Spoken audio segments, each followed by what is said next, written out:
Ah, mais t'es revenu, ça fait plaisir. Alors, t'as envie de te lancer, ça y est, t'es parti pour ton premier entretien? On va parler de l'outillage aujourd'hui, et ça, tout juste après le générique.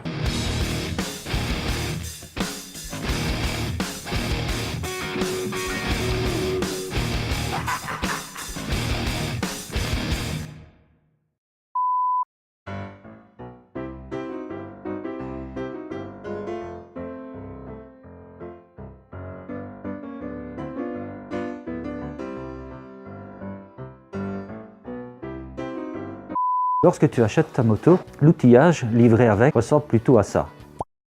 Alors, on se met à rêver à ça.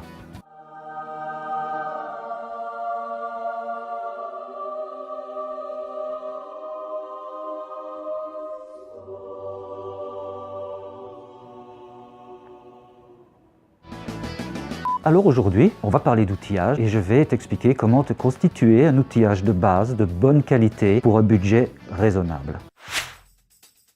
La qualité de l'outillage est primordiale. Nous voyons ici deux clés mixtes.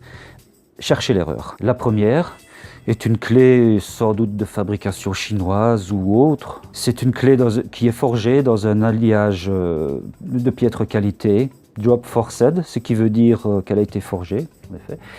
Bon, c'est une clé qui pliera ou qui foirera les vis, ça ne vaut pas le coup, donc poubelle. Contrepartie, ici, nous avons une clé en chrome vanadium. C'est une clé de grande qualité qui t'accompagnera de nombreuses années. Certes, un tout petit peu plus cher, mais nous reparlerons du prix plus tard dans la vidéo. Très bonne qualité. Dans un premier temps, tu vas déterminer quel outillage tu as besoin afin d'effectuer la tâche voulue. Tu peux te servir d'un pied à coulisse pour déterminer les dimensions de tes vis et boulons les plus présents sur ta moto. Et de cette façon, déterminer l'outillage dont tu auras vraiment besoin pour débuter. Je le répète encore une fois ici, il s'agit de débuter. Pour un outillage de base, je vais te détailler les choses qui seraient nécessaires à un bon début. Un jeu de pince. Ici, une pince universelle, une pince coupante, une pince à bec, aux alentours de 8 € la pince. Pour tes bougies, une clé à cliquet, une rallonge, un renvoi d'angle et une douille.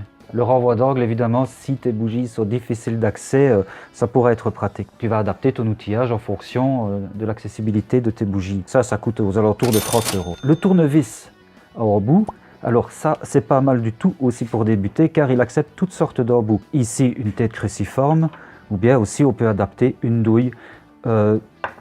C'est pratique, c'est pas cher et ça revient aux alentours entre 7 et 10 € le tournevis et les embouts. Ici, je choisis de te conseiller la clé mixte. D'un côté, tu auras une très bonne prise sur tes têtes de vis et écrous. Et de l'autre côté, tu auras un accès plus aisé pour les vis et écrous qui soient un peu plus difficiles d'accès.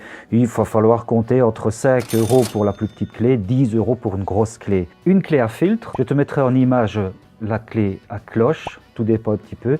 Il faudra juste que tu fasses attention au diamètre de ton filtre, car cette clé-ci est un peu grosse. Il existe différentes tailles. La clé se situe aux alentours de 5 €, entre 5 et 10 € je dirais. Un récipient gradué, ça te permettra de faire la poêle, d'huile ou d'autres fluides éventuellement. Celui-ci, je l'ai honteusement subtilisé à la cuisine, donc 0 €. Je voudrais aussi te parler de deux produits qu'on utilise assez souvent, le fameux WD-40 et le dégraissant pour frein. Je t'en parlerai dans une autre vidéo, ça fera l'objet d'autres tutoriels. Ce sont deux produits de base très intéressants à voir. Petite parenthèse hors sujet, qui mérite tout de même une attention particulière. La clé dynamométrique, au minimum 40 € et ça peut monter jusqu'à plus de 300 €. Pour ta moto, il te faut pour la base une clé qui démarre idéalement de 5 Newton jusqu'à 25 Nm. C'est très intéressant pour pouvoir serrer tes vis écrous au couple de serrage adapté. La plupart du temps, on a toujours tendance à serrer trop fort. C'est un peu une constante. Pour finir, un achat intelligent.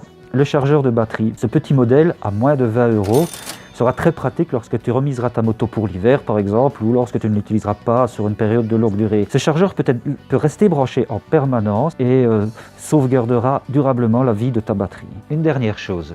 Comme en moto, les gants sont une protection efficace. Ici, contre les produits toxiques, en effet, les hydrocarbures, essence, huile, etc. sont des produits toxiques. Alors tu me demanderas quelle marque d'outils choisir. Au sujet des marques, les plus chers ne sont pas forcément les meilleurs. Il existe dans les centres auto des outils de très bon rapport qualité-prix. Cette vidéo est à présent terminée. N'oublie pas de commenter. Ce sont tes commentaires qui orienteront les prochaines vidéos. Like et partage. Je te fais un V du fond de ma boîte à air.